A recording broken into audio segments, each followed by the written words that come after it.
नमस्कार, मैं सचिन दीक्षित एक बार फिर से आप सभी के सामने हाजिर हूँ। आज एक युवती पर हमला कर दिया एक व्यक्ति ने।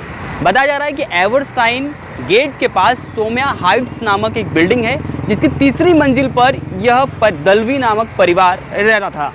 इस युवती पर उस लड़के ने तब हमला किया जब सुबह के 11 बज रहे थे और युवती ने पहले तो दरवाज़ा नहीं खोला, लेकिन जब उसे लगातार नॉक किया जा रहा था तो उसने सोचा कि बाहर निकलकर देखा जाए। जब वो बाहर निकली तो उस दौरान वो युवक वहाँ पर उपस्थित नहीं था। बताया जा रहा है कि वो युवक टेरेस की तरफ जाने वाली सीढ़ियों के ठीक पीछे छुप गया था।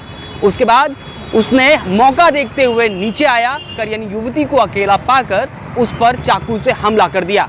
युवती ने जब अपनी जान बचाने का प्रयास किया, सामने वाले घर पर वो चली गई। उस दौरान वहां पर उसकी मां उपस्थित थी, उस पर भी हमला किया और साथ में युवती पर हमला किया। देखिए इस पूरे मामले पर युवती ने क्या कुछ बयान दिया और क्या अपनी पूरी व्यथा बताई। घटना करीब सुबह 11:15 बजे हुई। मैं घर पे अकेली थी मेरे बहन के साथ, तो अचानक से डोर बेल बजी। तो मैंने पहले दरवाज़ा खोला नहीं, पहले मैंने चेक किया कि कौन है। फिर उसके बाद मैंने सामने वाले आंटी को कॉल करके उनको भी दरवाज़ा खोलने के लिए बोला और फिर मैंने ये दरवाज़ा खोला। फिर हमने सब जगह पे चेक किया, लेकिन वो ऊपर के साइड पे टेरेस की साइड पे छिपा हुआ लड़का एक था। फिर थोड़ी देर बाद जैसे उसको पता चला कि मैं उधर बाहर आई हूँ घर के, तो उसने ऊपर से कूदी मार के मेरे पे वार करने की कोशिश की। फिर मैं सामने वाले आंटी के घर में चली गई तो उसने मुझे लेफ़्ट साइड पे चाकू से मारा। फिर उसके बाद में वो उधर से बेडरूम में लेके गया। फिर उधर भी उसने मेरे को मारने की कोशिश की, लेकिन फिर वो रुक गया। मैंने उसको बोला कि रुकने के लिए, तो रुक गया। फिर उसने मम्मी को कॉल करने के लिए बोला। फिर मम्मी को कॉल किया। उसके बाद मम्मी आई। मम्मी ने उसको समझाया कि तूने ऐसे क्यों किया, तो उसने मम्मी के हाथ पे भी वार किया। फिर थोड़ी देर बाद जब सब जन आने लगे, पुलिस वाले आए ना, तो फिर उन्होंने क्या किया, बोला कि अगर कोई ऊपर आएगा तो मैं सबको मार दूंगा करके। इससे पहले पुलिस में कंप्लेंट या इससे पहले कुछ हुआ आपकी तरफ से? हाँ, इसके पहले भी उसने मेरे को धमकाने की कोशिश की थी, तो मैंने एनसी की थी पुलिस चौकी में। फिर उसके बाद में उन्होंने 1-2 बार उसको कॉल भी किया, लेकिन वो कुछ आया नहीं। फिर उसके बाद स्टॉप हो गया। फिर 1.5 महीने के बीच में ना उसने मेरे को एक बार कॉल किया था, तो मैंने उस हिसाब से पुलिस चौकी में कंप्लेंट भी इन्फॉर्म किया था उनको कि मेरे को उसकी तरफ से कॉल आया। तो उन्होंने मुझे बोला कि आप अपना सिम कार्ड का नंबर ही चेंज कर दो करके। पुलिस तरफ से इसमें कोई स्ट्रिक्टली कार्रवाई इससे पहले हुई? नहीं, मेरे को तो ऐसे नहीं लगा कि कोई स्ट्रिक्टली कार्रवाई हुई करके। आपकी क्या मांग है पुलिस की तरफ से? कि उसको कड़ी से कड़ी शिक्षा दी जाए। इस पूरे मामले पर युवती के परिजनों और डॉक्टर ने क्या कुछ बताया, इस समय की व्यवस्था और अवस्था क्या कुछ है, जरा वो भी सुनिए।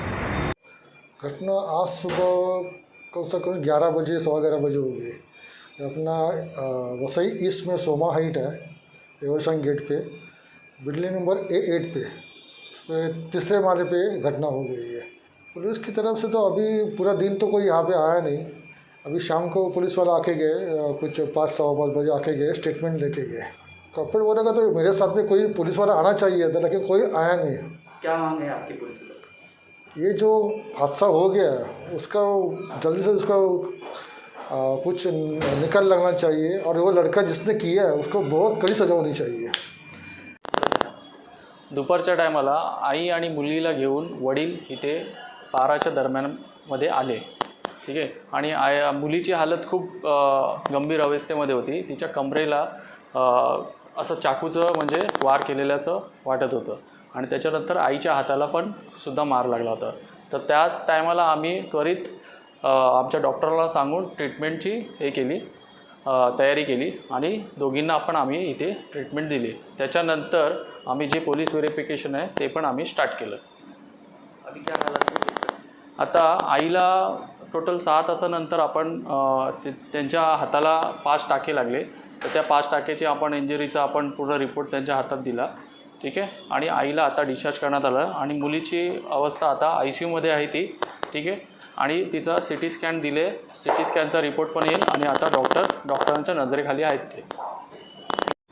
इस पूरे मामले को सुनने के बाद में एक बात तो स्पष्ट है, एक तरफा प्रेम, दूसरे तरफ एक मनचले लड़के की तरफ से इस तरह की कार्रवाई करना।